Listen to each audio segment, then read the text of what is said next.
હવે આપણે ગયા વિડિયો લેક્ચરની અંદર સામાન્ય રીતે જે બાબતો ભણી ગયા હતા એ બે બાબતો ભણી ગયા હતા. એક બાબત એ બી ભણી ગયા કે કોઈ પણ એસિડિક પદાર્થ હોય કે બેઝિક પદાર્થ હોય એ બંને વિદ્યુતનું વહન કરે છે અને એના માટે જવાબદાર ઘટક H+ અને OH- છે. બીજી બાબત આપણે એવી ભણી ગયા હતા કે ભીના લિટમસ પેપર ઉપર કોઈ પણ એસિડ કે બેઝ અસર કરે છે, જ્યારે લાલ લિટમસ પેપર હોય કે ભૂરું લિટમસ પેપર હોય પણ ભીનું હોવું જોઈએ તો જ એના ઉપર અસર કરશે. જો કોરું હશે તો કોઈ અસર કરશે નહીં. એનો સીધો અને સાદો અર્થ એવો નીકળતો હતો કે એસિડ માટે જવાબદાર ઘટક H+ એકલો શક્ય નથી, તે વધારાના પાણી સાથે જોડાઈ H3O+ એટલે કે હાઇડ્રોનિયમ આયન આપે છે. આ બાબતની વાત આપણે ઓલરેડી ગયા વિડિયો લેક્ચરની અંદર કરી દીધી હતી. આ વિડિયો લેક્ચરની અંદર આપણે શું કરવાનું છે, તો આ વિડિયો લેક્ચરની અંદર આપણે સામાન્ય રીતે જે બાબતોની માહિતી મેળવવાની છે એ બાબત છે pH. pH વળી શું છે? pH શબ્દ ક્યાંથી આવ્યો? તો આપણે આજે જે કંઈ ભણવાની છે એ pH માપક્રમ વિશેની આખો લેક્ચર આપણે pH માપક્રમ વિશેની માહિતી મેળવીશું કે pH માપક્રમ કોને આપ્યો, pH માપક્રમ શું અને pH માપક્રમનો ઉપયોગ શું અને pH નો ઉપયોગ આપણે જીવન વ્યવહારમાં કેવી રીતે કરીએ છીએ. તો પહેલા pH માપક્રમની શોધ SPL સોરેન્સે કરી હતી. તો આ આપણી ટેક્સ્ટમાં લખેલું નથી પણ યાદ રાખજો કે pH માપક્રમની શોધ SPL સોરેન્સ નામના વ્યક્તિએ કરી હતી. આ pH માપક્રમ શું છે? તો આ એવો માપક્રમ છે કે જેમની મદદથી તમે ખાલી આંકડાની મદદથી એસિડ અને બેઝને અલગ તારવી શકો. ઓમાં આપણે લેમ્પ વાળો પ્રયોગ કર્યો, રાસાયણિક ગુણધર્મો આપણે કરવા પડે કે પછી સામાન્ય રીતે તમે વિચારો તો લિટમસ પેપર વડે કે કોઈ અન્ય સૂચકો વડે આપણે દર વખતે બધું બગાડવાનું સૂચકો અને પછી ચેક કરીએ કે આ પદાર્થ એસિડ છે કે બેઝ. એના કરતાં આપણી પાસે કોઈ એક માપક્રમ હોય અને એ પદાર્થ માટે આપણે એ માપક્રમને ચોક્કસ બનાવી દઈએ તો આપણે એના દ્વારા માપક્રમ દ્વારા જ એસિડ અને બેઝની ઓળખ કરી શકીએ. તો વાસ્તવમાં pH માપક્રમ એ બીજું કાંઈ નથી, એસિડ અને બેઝની ઓળખ કરવા માટેનો એક માપક્રમ છે.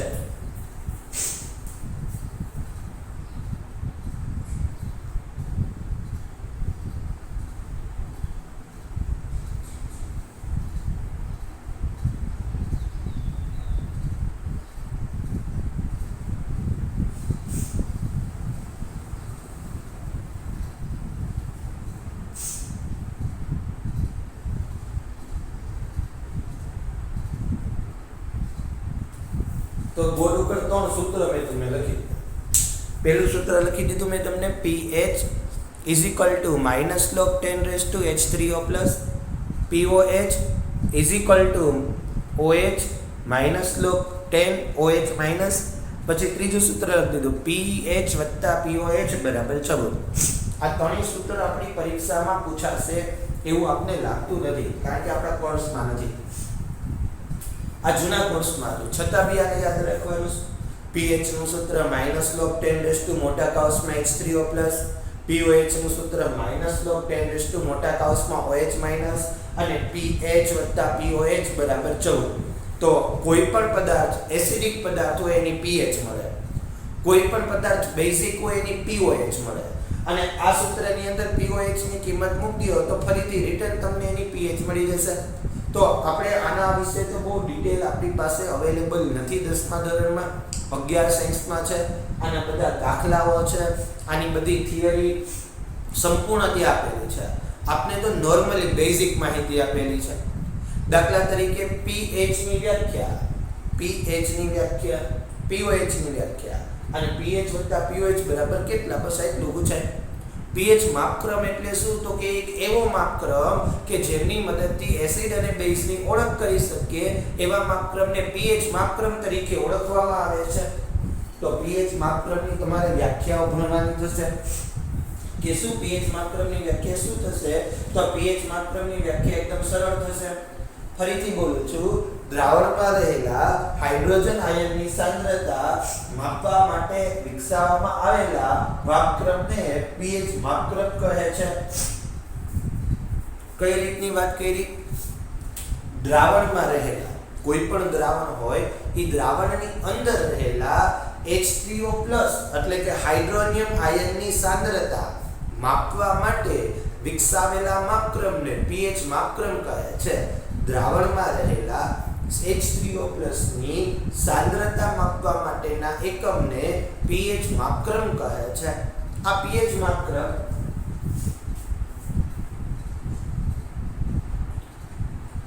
0 થી 14 સુધીનો હોય છે. pH માપક્રમ જો 0 થી 7 તો પદાર્થ એસિડિક, જો pH માપક્રમ 7 થી 14 તો પદાર્થ બેઝિક, અને જો pH માપક્રમ એપ્રોક્સિમેટલી 7 તો પદાર્થ તટસ્થ. તો તમને મેં 3 માપક્રમ આપ્યા. પહેલો માપક્રમ એવો આપ્યો કે જો pH માપક્રમ 0 થી 7 હોય તો એસિડિક હોય, જો pH માપક્રમ 7 થી 14 હોય તો બેઝિક હોય, અને જો pH માપક્રમ એપ્રોક્સિમેટલી 7 હોય તો એ પદાર્થ તટસ્થ હોય. pH માપક્રમ ક્યાંથી ક્યાં સુધીનો હોય છે? તો કે 0 થી 14 સુધીનો હોય છે. pH માપક્રમ છે એ હવે આપણી રીતે આમ સ્કેલ બનાવીએ,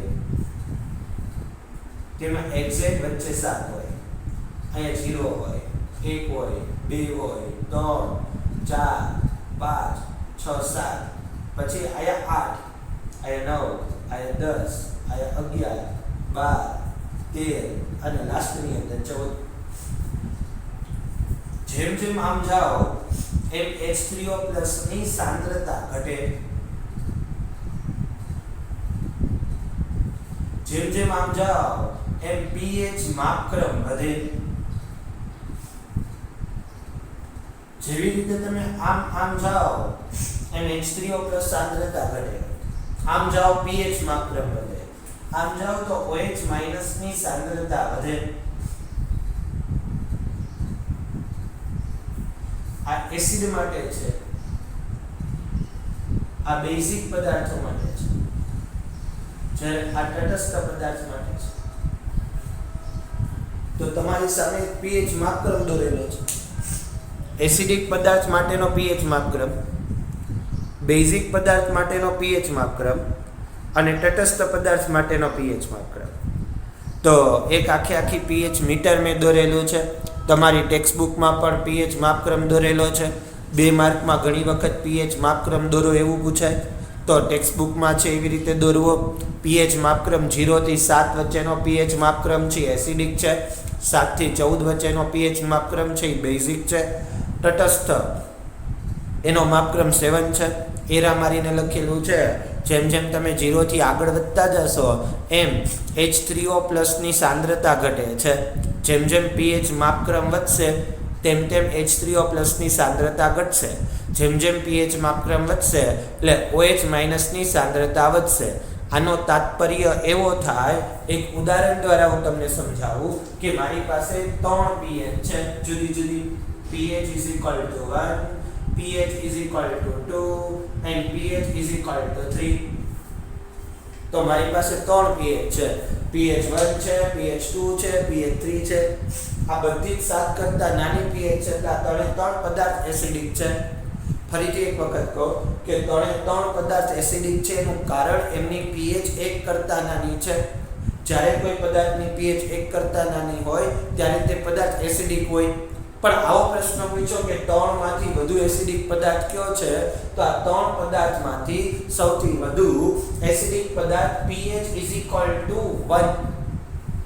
આ pH માપક્રમ છે ને એ 1 વાળું એ સૌથી વધુ એસિડિક છે. કારણ કે આમ તમે 0 થી આગ વધતા જાય, pH માપક્રમ વધતા જાય એમ H3O+ ની સાંદ્રતા ઘટે. જો H3O+ ની સાંદ્રતા ઘટે મીન્સ એસિડિકતા વધે. દાખલા તરીકે આપણે બીજું વસ્તુ કીધી છે, pH = 10, pH = 12, pH = 13. pH = 10, pH = 12, pH = 13. તો વાસ્તવની અંદર આની આ બધી જ pH 7 કરતા મોટી છે. 7 કરતા જો મોટી pH હોય તો એનો અર્થ એવો થાય કે સામાન્ય રીતે આ 3 pH બેઝિક છે. પણ આ 3 pH બેઝિક છે એ વાત તો સાચી જ તમારી કે 3 pH બેઝિક છે, પણ આમાં સૌથી વધુ બેઝિક કયું છે? તો ઊંધું વિચારવાનું. કારણ કે જેમ pH માપક્રમ વધે છે એમ બેઝિક ઘટક માટે જવાબદાર OH- ની સંખ્યા વધે છે. એની સાંદ્રતા વધે છે. મીન્સ 10, 12 અને 13 એમાં સૌથી વધુ બેઝિક છે એ 13 નંબરનું હશે. સૌથી ઓછું બેઝિક છે એ 10 નંબરનું હશે. તો યાદ રાખજો, આ બહુ બધું ઇમ્પોર્ટન્ટ છે, બહુ બધી એક્ઝામમાં પૂછાય છે. બરાબર છે. પહેલા મેં ઉદાહરણ દીધું હતું 1, 2 અને 3. ફરીથી યાદ રાખો કે 7 કરતાં 3 pH નાની. જો pH 7 કરતાં નાની હોય તો આ ત્રણ પદાર્થ એસિડિક. આ ત્રણેય પદાર્થ કેવા છે? એસિડિક. પણ સૌથી નાની pH કઈ? તો કે સૌથી નાની pH 1, તો એ સૌથી વધુ એસિડિક. જેમ pH માપક્રમ ઘટે તેમ એસિડિકતા વધે. અહીં લખી દો, જેમ pH માપક્રમ ઘટે એમ એસિડિકતા વધે. એસિડિકતા વધે. આ પોઈન્ટ યાદ રાખવાના છે. અને જેમ pH માપક્રમ વધે એમ બેઝિકતા વધે. તો આ બે શબ્દને ખાસ ધ્યાન રાખવાના. જેમ pH માપક્રમ ઘટે એમ એસિડિકતા વધે અને જેમ pH માપક્રમ વધે એમ બેઝિકતા વધે. તો આ બે પોઈન્ટ્સને યાદ રાખીને આનો જવાબ આપવાનો છે. આમાં સૌથી ત્રણેય pH 7 કરતાં ઓછી જ છે. એનો મતલબ આ બધા જ પદાર્થો એસિડિક જ છે, પણ એમાં સૌથી નાની pH 1 એટલે pH માપક્રમ ગયું એટલે નાની, તેની એસિડિકતા સૌથી વધારે હોય. એનો મતલબ તેવો છે કે હું અહીંયા 0 લખું ને તો 0 pH વાળા દ્રાવણની એસિડિકતા સૌથી વધુ હોય. 0 pH વાળા દ્રાવણની એસિડિકતા કેવી હોય છે? સૌથી વધુ. પછી હું અહીંયા આવી રીતે એકલો કરી દેતો તો એનો મતલબ 10, 12 અને 13 થઈ જતું હતું. તો આ ત્રણેય બેઝિક છે કારણ કે pH 7 કરતાં વધી ગઈ. પણ સૌથી વધુ બેઝિક કયું થાય ત્રણમાંથી? તો કે 13 નંબરનું. એટલે આમ આખા pH માપક્રમની અંદર pH 0 એ સૌથી વધુ એસિડિક છે. વધુ એસિડિક. અને pH 14 એ સૌથી વધુ બેઝિક છે. તો આ બધું છે ને આખો રસ કાઢીને મેં તમને આપી દીધો છે આ ટોપિકનો. અને આમાંથી બહુ બધા MCQ પૂછાય. તો આખા ટોપિકનો રસ કાઢીને તમારી સામે પીરસી દીધો. દાખલા તરીકે pH માપક્રમમાં જે મુદ્દાઓ લખેલા છે આ બધા જ મુદ્દાઓ તમને બહુ મોસ્ટ ઇમ્પોર્ટન્ટ છે, તમારી એક્ઝામમાં પૂછાય એવા જ છે. તમને કદાચ એમ કીધું હોય ને pH માપક્રમ વિશે નોંધ લખો, મેં લખ્યું એટલું લખી નાખ્યું હોય ને ટૂંકમાં પૂરા વાક્યમાં, તો પણ તમને 4 માર્ક્સ મળે. તો હું આખું ફરીથી એક વખત બોલું છું, બોર્ડ ઉપર ધ્યાન રાખતા જાજો. આખા pH માપક્રમ વિશેની ફરીથી આખી ડિટેલ બોલું છું. તો pH માપક્રમ વિશે નોંધ લખો, અથવા આપણે અતિ અગત્યના મુદ્દાઓ ક્યાં ધ્યાનમાં રાખવાના છે. તો ફર્સ્ટ પહેલો મુદ્દો આપણે શું ધ્યાનમાં રાખવાનો છે કે pH એસિડિકતા, બેઝિકતા અને ક્ષાર માટે નક્કી કરવા માટેનો એક માપક્રમ છે. pH નું પૂરું નામ થાય પોટેન્સ ઓફ હાઇડ્રોજન. પોટેન્સ નો અર્થ થાય શક્તિ, તો pH નું પૂરું નામ થાય પોટેન્સ ઓફ હાઇડ્રોજન. પોટેન્સ અલગ ગ્રીક ભાષાનો શબ્દ છે જેનો અર્થ થાય શક્તિ. આ pH માપક્રમ માટે 3 સૂત્ર છે. એસિડ માટે pH = -log 10H+, pOH = -log 10OH- જે બેઝ માટે જવાબદાર સમીકરણ છે, અને pH + pOH = 14, જે કોઈ પણ pOH ને pH માં કન્વર્ટ કરી દેશે. જો કે આ બધી બહારની માહિતી હતી, એની એને તમારે કઈ લેવા દેવા નથી.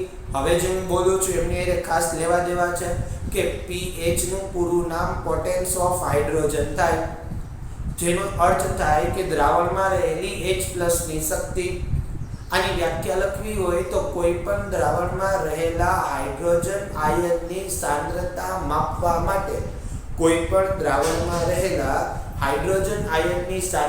માપવા માટે વપરાતા માપક્રમને pH માપક્રમ કહે છે. આ pH માપક્રમ 0 થી 14 સુધી અંકિત થયેલો હોય છે. એમાંની 0 થી 7 pH એસિડિક માટે હોય છે, 7 થી 14 pH બેઝિક માટે હોય છે, અને એપ્રોક્સિમેટલી 7 કે ની નિયરલી અબાઉટ 6.99 કે 7.1, તો 7 pH છે કે ની આજુબાજુમાં સમથિંગ પોઈન્ટમાં હોય તો એ બધા તટસ્થ પદાર્થ છે. જેમ pH માપક્રમ વધતો જાય છે તેમ H3O+ ની સાંદ્રતા ઘટતી જાય છે અને એસિડિકતા જેમ જેમ pH માત્રમ વધતો જાય છે તેમ તેમ H3O+ ની સાંદ્રતા ઘટતી જાય છે. જેમ જેમ pH માત્રમ વધતો જાય છે તેમ તેમ બેઝિકતા માટે જવાબદાર ઘટક OH- પણ વધે છે. આ પરથી સાબિત થાય છે કે pH માત્રમ વધે તો એસિડિકતા ઘટે અને pH માત્રમ વધે તો બેઝિકતા વધે. સૌથી વધુ એસિડિક દ્રાવણની pH 0 હોય છે, સૌથી વધુ બેઝિક દ્રાવણની pH 14 હોય છે. તો આ બધા જ પોઈન્ટ હું તમારી સામે બોલી ગયો, બોર્ડ ઉપર લખેલા છે. હવે આ પોઈન્ટ છે જે બોર્ડ ઉપર લખેલા છે એ બધા જ પોઈન્ટ ઇમ્પોર્ટન્ટ છે, પણ આપણે pH માપવી હોય તો pH માપન માટેની બે રીત છે. કઈ બે રીત છે? તો pH માપન માટેની ટોટલી બે રીતો છે. એક અંદાજિત pH અને એક ચોક્કસ pH. ચોક્કસ pH તો pH મીટરની મદદથી માપી શકાય અને અંદાજિત pH છે એ જુદા જુદા ત્રણ રીતે માપી શકાય. pH માપક્રમ છે એ pH માપક્રમની જ્યારે આપણે વાત કરતા હોય તો pH માપક્રમ માપવા માટેની કોઈ પદ્ધતિ તો હોય ને, તો કે હા, pH માપક્રમ માપવા માટેની બે પદ્ધતિ છે. એક અંદાજિત pH, બરાબર છે, અને બીજી જે pH છે એક અંદાજિત pH અને બીજી જે pH છે એ ચોક્કસ pH. દાખલા તરીકે ચોક્કસ pH કેના દ્વારા મપાય? તો કે pH મીટરની મદદથી જ મપાય. લગભગ મોટા ભાગના ઉદ્યોગોના કારખાનાઓની અંદર pH મીટર હોય જ છે. તમે નેટ ઉપર સર્ચ કરી અને pH મીટર વિશેની માહિતી મેળવી શકો છો. અહીંયા માહિતી ન દેવાનું કારણ એવું જ છે કે આપણા કોર્સની અંદર નથી, જે આપણા માટે બિનઉપયોગી નીવડે. આમ જનરલ નોલેજ માટે ઉપયોગી નીવડે, પણ એક્ઝામ માટે તો બિનઉપયોગી જ નીવડે. એટલા માટે ચોક્કસ pH માપવા માટેના સાધનને pH મીટર કહે છે. કોઈ પણ પ્રાથમિક ઔદ્યોગિક એકમો હોય એની અંદર pH મીટર હોય જ છે. જ્યારે અંદાજિત pH માપવા માટેની ત્રણ રીત છે. એમાંની જે આપણે પહેલી રીત કહીએ એનું નામ છે લિટમસ પેપર. બીજી રીત કહીએ એનું નામ છે pH પત્ર અને ત્રીજી રીત કહીએ એનું નામ છે સાર્વત્રિક સૂચક. તો અંદાજિત pH માપવા માટેની ત્રણ રીત છે. પહેલી રીત છે એ લિટમસ પેપર વાળી રીત છે, સેકન્ડ રીત છે એ pH પત્ર વાળી રીત છે અને થર્ડ રીત છે એ સાર્વત્રિક સૂચક વાળી રીત છે. આમ તો મોસ્ટ ઓફલી pH મીટર એનાથી ચોક્કસ pH મપાય, બાકી બધી અંદાજિત pH મપાય. દાખલા તરીકે લિટમસ પેપરની રીત કીધી મેં તમને. તો લિટમસ પેપરની રીતમાં કેવું હોય કે તમે દ્રાવણમાં લિટમસ પેપર ડુબાડો. જો તમારા દ્રાવણના લિટમસ પેપરનો કલર ચેન્જ ન થાય તો તમને ખબર છે કે દ્રાવણ તટસ્થ હોય. તટસ્થ હોય તો એની pH 7. તમે લિટમસ પેપરની અંદર ડુબાડો તો આપણું સૂત્ર મુજબ એ ભૂલા એટલે ભૂરા રંગનું લિટમસ પેપર દ્રાવણમાં ડુબાડો અને એ લાલ રંગમાં કન્વર્ટ થઈ જાય તો સમજી લેવાનું કે આ પદાર્થ એસિડિક છે. pH આવશે 0 થી 7. પછી આપણી પાસે બીજું સૂત્ર છે બે લાભુ. તો જ્યારે તમે pH પત્ર છે એ દ્રાવણમાં ડુબાડો અને દ્રાવણમાં ડુબાડ્યા બાદ આખો એનો કલર ચેન્જ થઈ જાય એટલે કે લાલ લિટમસ પેપરમાંથી ભૂરો થઈ જાય તો સમજી લેવાનું એ પદાર્થ બેઝ છે. એની અંદાજિત pH 7 થી 14. આમાં અંદાજો લાગે, ચોક્કસ આંકડો ન આવે કે ભાઈ આટલાથી આટલાની વચ્ચે pH હોય. તો આને અંદાજિત pH માપન પદ્ધતિ કહેવાય. અંદાજિત pH માપન પદ્ધતિ ત્રણ રીતે: લિટમસ પેપરની મદદથી, pH પત્રની મદદથી, સાર્વત્રિક સૂચકની મદદથી. લિટમસ પેપર દ્રાવણમાં રાખવાનો, જો કોઈ કલર ચેન્જ ન થાય તો તટસ્થ, pH = 7. જો લિટમસ પેપર છે કે એ ભૂલા એટલે કે ભૂરા રંગનો લિટમસ પેપર દ્રાવણમાં નાખો ને લાલ રંગમાં કન્વર્ટ થઈ જાય તો પદાર્થ એસિડિક છે, એની pH 0 થી 7. બે લાભુ, જો એ દ્રાવણની અંદર તમે લિટમસ પેપર નાખો છો અને લાલ રંગનો લિટમસ પેપર નાખતા તે ભૂરા રંગમાં કન્વર્ટ થઈ જાય તો સમજી લેવાનું કે આ પદાર્થ બેઝિક છે, એની pH 7 થી 14 ની વચ્ચે હોય છે. તો આ અંદાજિત pH માપન થાય. વાત રહી pH પત્ર અને સાર્વત્રિક સૂચક. pH પત્ર મોસ્ટ ઓફલી પીળા રંગના જ હોય અને સાર્વત્રિક સૂચક છે એ સામાન્ય રીતે સાર્વત્રિક સૂચક કલરલેસ હોય જ્યારે તમે એને દ્રાવણમાં નાખો છો. આમ તો સાર્વત્રિક સૂચક એ વાસ્તવમાં ઘણા બધા સૂચકોનું મિશ્રણ છે. સાર્વત્રિક સૂચક એ ઘણા બધા સૂચકોનું મિશ્રણ છે. એ તમે જ્યારે દ્રાવણમાં નાખો છો અને આખા દ્રાવણનો કલર ચેન્જ થઈ જાય. સાર્વત્રિક સૂચકનો જેવો કલર હોય એની એને આપણે કાંઈ લેવા દેવા નથી. પણ સાર્વત્રિક સૂચકનો જેવો કલર હોય કે pH પત્ર છે એ પીળા રંગનું હોય, સાર્વત્રિક સૂચક કેવા રંગનું હોય જેવા રંગનું હોય એવું pH પત્ર પીળા રંગનું હોય. તો જ્યારે pH પત્ર તમે દ્રાવણમાં નાખો, pH પત્ર એ એક પ્રકારનો હકીકતમાં લિટમસ પેપર જેવો જ છે, પણ એનો કલર પીળો હોય. જ્યારે તમે એને દ્રાવણમાં ડુબાડો તો એના જુદા જુદા કલર તમારી ટેક્સ્ટબુકની અંદર લખેલા છે. તમારું ટેક્સ્ટબુકનું તમને પાનું પણ કીધું, એની અંદર તમે ધ્યાનથી જોશો એટલે તમને ખબર પડશે કે આ જુદા જુદા કલર છે, એના ઉપરથી તમે ડાયરેક્ટ કોઈ પણ પદાર્થની pH ને ઓળખી શકો. દાખલા તરીકે 26 નંબરનો પેજ છે, ટેક્સ્ટબુક તમે ખોલો અને ટેક્સ્ટબુકની અંદર 26 નંબરના પેજમાં આવો તો એની અંદર દ્રાવણના જુદા જુદા કલર એક આખો ચાર્ટ આપેલો છે. એ કલર ઉપરથી તમે કોઈ પણ પદાર્થની pH નક્કી કરી શકો છો. એક્ઝામ્પલ તરીકે તમે pH પત્ર છે એ pH પત્ર લીંબુના રસમાં ડુબાડ્યું, pH પત્ર કહું છું, હું લિટમસ પેપર નથી કહેતો, યાદ રાખજો. જો pH પત્ર તમે લીંબુના રસમાં ડુબાડ્યું તો એનો કલર કેસરી જેવો થયો, તેની અંદાજિત pH 2.2 હોય. જો તમે pH પત્ર શુદ્ધ પાણીની અંદર ડુબાડો છો તો એનું pH પત્રનો કલર આછો લીલો થઈ ગયો, જેનો અર્થ એવો થાય કે એની pH 7.4 હોય. જો તમે મિલ્ક ઓફ મેગ્નેશિયા નામના પદાર્થની અંદર pH પત્ર ડુબાડો છો અને વાદળી જેવો કલર થઈ જાય તો એની pH 10 હોય. તમે સોડિયમ હાઇડ્રોક્સાઇડમાં ડુબાડો છો અને એનો કલર એકદમ ઘાટો જાંબુડિયો થઈ જાય તો એની pH આશરે 13 પોઈન્ટ સમથિંગ હોય. તો આવી રીતે દરેક પદાર્થની અંદાજિત pH માપી શકાય. જેમ મેં તમને pH પત્રનું કીધું, સેમ એ સાર્વત્રિક સૂચક pH પત્રની બદલે તમારે દ્રાવણમાં સાર્વત્રિક સૂચક નાખવાનું. જો કેસરી ટાઈપના રંગમાં કન્વર્ટ થઈ જાય તો એસિડિક pH હોય. ગ્રીન ટાઈપના એટલે કે લીલા ટાઈપમાં રંગમાં કન્વર્ટ થઈ જાય તો એ તટસ્થ pH કે ની આજુબાજુ હોય. અને જાંબલી એટલે કે જાંબુડિયા રંગના કન્વર્ટ થઈ જાય, બ્લુ રંગ કે વાદળી રંગમાં કન્વર્ટ થઈ જાય તો એમની pH અંદાજે બેઝિક હોય. તેમનો એક ફ્લો ચાર્ટ બી આપેલો છે. આ વિડિયો પછી આપણે એક ફ્લો ચાર્ટ બી મૂકી દઈશું કે જેને કારણે તમે એનું વ્યવસ્થિત નિરીક્ષણ કરી શકો. તો આવી રીતે અંદાજિત pH માપી શકાય છે. તો અંદાજિત pH કેવી રીતે માપી શકાય એમની વાત કરી આપણે હમણાં. તો આખો હું ટોપિક ફરીથી રિપીટ કરી દઉં છું. pH માપક્રમ વિશે નોંધ લખો તો કે pH માપક્રમ એવો માપક્રમ છે કે જેમની મદદથી એસિડ, બેઝ કે તટસ્થ પદાર્થને અલગ કરી શકાય. pH એ ગ્રીક ભાષાનો શબ્દ છે જેમાં અર્થ થાય પોટેન્સ ઓફ હાઇડ્રોજન આયન, એટલે કે દ્રાવણમાં રહેલી હાઇડ્રોજન આયનની સાંદ્રતા. pH માપક્રમની વ્યાખ્યામાં પણ એવું લખવાનું કે કોઈપણ દ્રાવણમાં રહેલા H+ આયનની સાંદ્રતાને કોઈપણ દ્રાવણમાં રહેલા H+ આયનની સાંદ્રતાને H+ આયનની સાંદ્રતા માટે વિકસાવેલા એકમને pH માપક્રમ કહે છે. તો કોઈપણ દ્રાવણમાં રહેલા H+ ની સાંદ્રતા ના માપન માટે વિકસાવવામાં આવેલા માપક્રમને pH માપક્રમ કહે છે. pH માપક્રમ 0 થી 14 હોય છે. 0 થી 7 pH હોય એસિડિક, 7 હોય તો તટસ્થ અને 7 થી 14 હોય તો બેઝિક હોય છે. જેમ જેમ pH માપક્રમ વધે એમ H3O+ ની સંખ્યા ઘટે એટલે એસિડિકતા ઘટે. જેમ જેમ pH માપક્રમ વધે એમ OH- ની સંખ્યા વધે એટલા માટે બેઝિકતા વધે.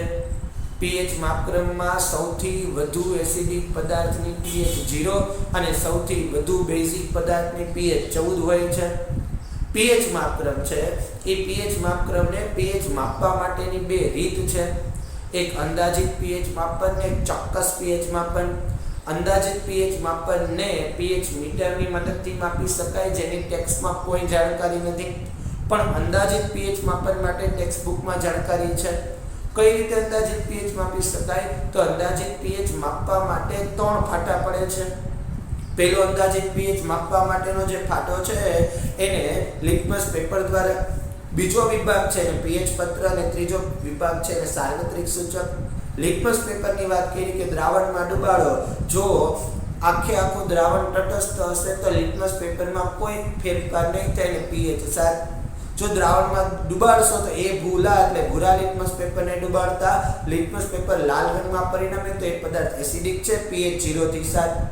પણ દ્રાવણમાં લિટમસ પેપર ડુબાડતા બે લાગુ લાલ રંગનું લિટમસ પેપર ભૂરું થઈ જાય તો એ બેઝિક પદાર્થ છે. આમ તમે લિટમસ પેપર દ્વારા અંદાજિત pH નો એક સ્લેબ નક્કી કરી શકો છો. pH પત્ર અને સાર્વત્રિક સૂચક બે સેમ જ છે. pH પત્ર પીળા કલરનું હોય, સાર્વત્રિક સૂચક ઘણા બધા સૂચકોનું મિશ્રણ છે.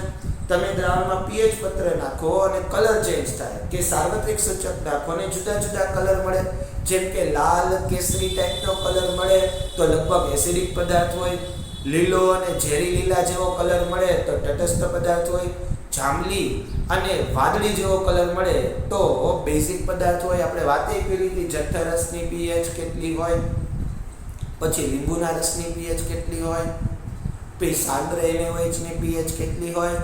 આવી તમને 26 નંબરના પાનામાં એક ફ્લો ચાર્ટ આપેલો છે અને એની pH પણ તમને આપેલી છે. આ વિડિયો પાછળ આપણે ફ્લો ચાર્ટ મૂકવાના જ છીએ જેથી તમને ખબર પડી જશે. તમારે યાદ રાખવો પડે કે આ કલર માટે આ pH થાય, MCQમાં પૂછાય. તો હવે પછીનો જે આપણે લેક્ચર લેશું એની અંદર pH માપક્રમની ઉપયોગિતાઓ વિશેની જાણકારી મેળવીશું. તો આ લેક્ચરમાં આપણે pH વિશે ઘણું બધું મેળવ્યું. આવતી લેક્ચરની અંદર, નેક્સ્ટ વિડિયો લેક્ચરની અંદર આપણે pH માપક્રમની જાણકારી મેળવીશું.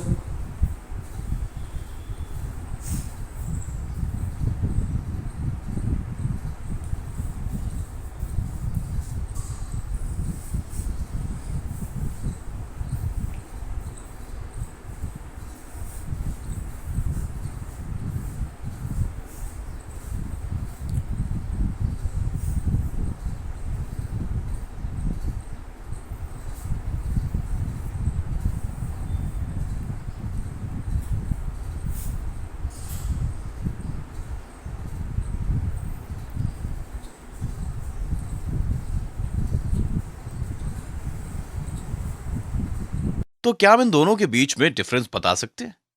इनके बीच में डिफरेंसेस इनके different colour, appearance and so on हो सकते हैं, लेकिन ये केवल वो प्रॉपर्टीज हैं जो हम देख सकते हैं. क्या इनके बीच केवल यही डिफरेंसेस हैं? नहीं, इनके बीच में और भी डिफरेंसेस हैं.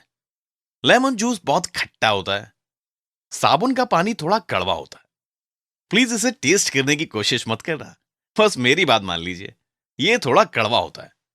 क्या इन दोनों के बीच का मेजर डिफरेंस है? हाँ, टेस्ट एक इंपॉर्टेंट पैरामीटर होता है क्योंकि इससे हमें केमिकल प्रॉपर्टीज का पता चलता है. लेमन जूस खट्टा क्यों होता है और साबुन के पानी का टेस्ट कड़वा क्यों होता है? आपको कोई आइडिया है? इसका आंसर इनके नेचर में है. लेमन जूस एक एसिड है जबकि साबुन एक बेस है. क्या आपको पता है एसिड क्या होता है और बेस क्या होता है? पहले हम इन टर्म्स को समझने की कोशिश करते हैं और फिर इनकी डिटेल्स देखेंगे. पहले एसिड्स के बारे में बात करते हैं. जैसे ही हम एसिड सुनते हैं हमारे दिमाग में कुछ डरावनी या कोई ऐसी चीज की इमेज बनती है जो बाकी चीजों को जला देती है. वैसे सही भी है क्योंकि एसिड्स के कांटेक्ट में आने पर बर्निंग इफेक्ट क्रिएट होता है. ये सरफेस को खराब कर सकते हैं या स्किन के कांटेक्ट में आने पर उसे जला सकते हैं. एसिड्स का काम यही होता है. Term acid Latin word acidus से आया है जिसका मतलब खट्टा होता है. जी हां, तो क्या सभी एसिड्स खट्टे होते हैं? हां, सभी एसिड्स खट्टे होते हैं. इनके खट्टेपन की intensity acid to acid vary कर सकती है, लेकिन एसिड्स का ओवरऑल टेस्ट खट्टा होता है. संतरा, नींबू और अंगूर जैसे सिट्रस फ्रूट्स ऐसे सब्सटेंस के बेस्ट एग्जाम्पल्स हैं जिनमें एसिड पाया जाता है. अब साबुन के पानी के बारे में बात करते हैं. इसका नेचर क्या होता है? इसका नेचर बेसिक होता है, जिसका मतलब है कि साबुन एक बेस है या कह सकते हैं कि एक एल्कलाई है. इससे हमारा क्या मतलब है? अभी के लिए हमें बस इतना जानना है कि हल्के कड़वे टेस्ट वाले कंपाउंड्स को बेस कहते हैं. बेसिस को जब पानी में मिलाया जाता है तो ये फोम बनाते हैं और छूने में साबुन जैसे होते हैं. बेसिस एसिड्स के ठीक उल्टे होते हैं. बेसिस के best examples baking soda, washing soda और क्विक लाइम है. ये सब एसिड्स और बेसिस के बारे में था. आप क्या बता सकते हैं कि एसिड और बेस यानी कि एल्कलाई को मिलाने पर क्या होगा? क्या सॉल्यूशन एक्सप्लोड हो जाएगा? क्या इससे हमें अनएक्सपेक्टेड रिएक्शन मिलेगा या फिर कुछ और? नहीं, यहां ऐसा कुछ होता है जो हमें पहले से ही पता है। सोचिए, अगर हम हाइड्रोक्लोरिक एसिड जैसे स्ट्रॉन्ग एसिड को सोडियम हाइड्रोक्साइड जैसे स्ट्रॉन्ग बेस से मिलाएं, तो हमें क्या रिजल्ट मिलेगा? इस रिएक्शन से हमें सोडियम क्लोराइड और वाटर मिलेगा। सोडियम क्लोराइड हमारे घर में यूज होने वाला नमक होता है, तो एसिड और बेस से हमें सॉल्ट और वाटर मिलता है। ये एक जर्नलाइज्ड रिएक्शन है। सॉल्ट्स एसिड और बेस के बीच होने वाले रिएक्शन का प्रोडक्ट होते हैं। लेकिन एक बात बताइए, हमें कैसे पता चलेगा कि कोई कंपाउंड एसिड है या बेस है? क्या हम इसे हर बार टेस्ट कर सकते हैं? अगर हमें कॉन्सेंट्रेटेड सल्फ्यूरिक एसिड का सॉल्यूशन दिया जाए, तो हम इसका नेचर कैसे पता कर सकते हैं? हम अपनी स्किन पर इसकी एक ड्रॉप भी बर्दाश्त नहीं कर सकते हैं, तो इसे टेस्ट करने का तो सवाल ही नहीं उठता। तो फिर अब हम कह सकते हैं कि ये एक एसिडिक सॉल्यूशन है। ये पता करने का कोई तो तरीका होगा। इस सॉल्यूशन पर कुछ टेस्ट करने पड़ेंगे। कोई कंपाउंड एसिडिक है या बेसिक, ये पता करने के लिए यूज किए जाने वाले सब्सटेंस को इंडिकेटर कहते हैं। जब इंडिकेटर्स को एसिड्स या बेसिस में मिलाया जाता है, तो इनका कलर चेंज हो जाता है।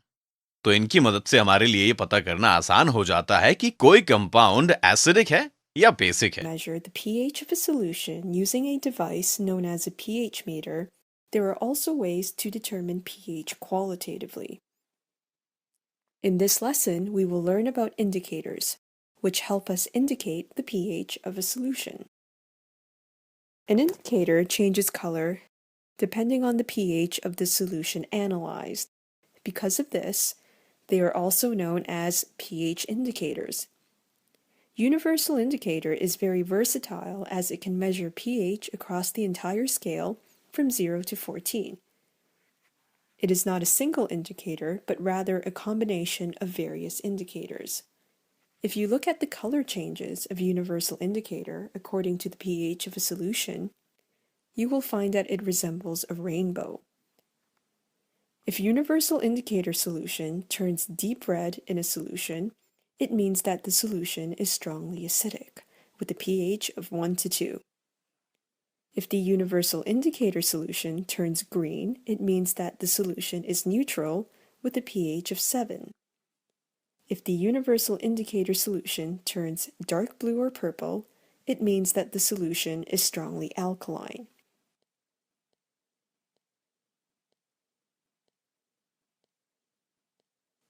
Universal indicator paper works in exactly the same manner. Litmus is another indicator commonly found absorbed onto paper as litmus paper. Blue litmus paper turns red under acidic conditions, pH less than 7. Red litmus paper turns blue under alkaline conditions, pH greater than 7. Phenolphthalein is an indicator commonly used to determine the endpoint of a strong acid, strong alkali, or weak acid, strong alkali titration. It goes from colorless to fuchsia pink at a pH of 8.2. Methyl orange is used to determine the endpoint of either a strong acid, strong alkali, or strong acid, weak alkali titration. It is red at a pH lower than 3.1 and yellow at a pH higher than 4.4. In conclusion, indicators are substances that change color at a certain pH. The point at which an indicator changes color is known as its endpoint, which can be at any pH. Very common indicators that you will encounter are universal indicator, litmus in the form of litmus paper, phenolphthalein, and methyl orange.